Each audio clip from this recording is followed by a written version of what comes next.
Aloha everyone! Nakapagluto na ba ang lahat? Oh, wow! Abay, kung hindi pa, ano pang hinihintay mo? Ay siya, magluto na rin ng ganito.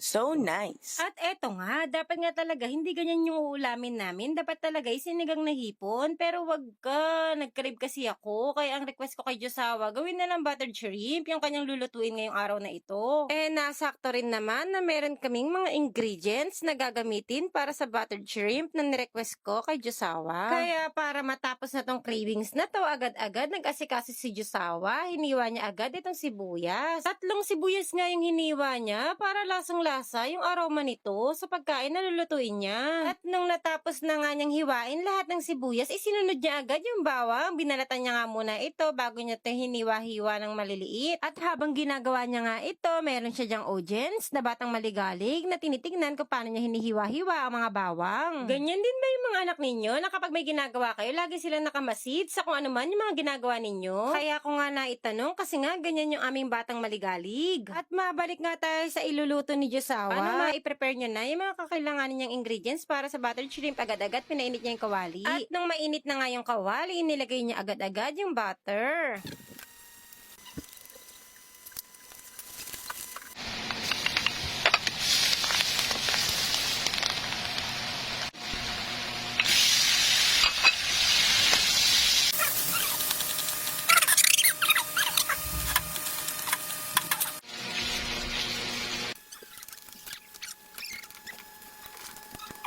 At eto na nga, nakalimutan nga naming isama sa ingredients ang oyster sauce, kaya naman dyan in-slow mo ko. At diyan nga, nilagyan din siya ng sweet spicy ketchup para may konting tamis, anghang ang aming buttered shrimp. At nang matapos nang lutuin ni Josawa ang buttered shrimp, agad-agad pinunasan niya yung plato na paglalagyan ng buttered shrimp. Aba naman, tingnan mo ba naman ang batang maligalig, abang na abang sa niluto ng kanyang daddy. Pero alam nyo ba, natutuwa ako kapag ganyan yung mga anak ko sa kanilang daddy, kapag kami namasdan nila kung ano man yung mga ginagawa ng daddy nila, kasi ano man ang matutunan nila sa kanilang daddy ay siyang nila magagamit sa kanilang future. Kaya't ano pang hinihintay nyo? Mag-like na, mag-comment, mag-share, and follow for more videos. O siya, hanggang dito na lang. Thank you for watching. Bye!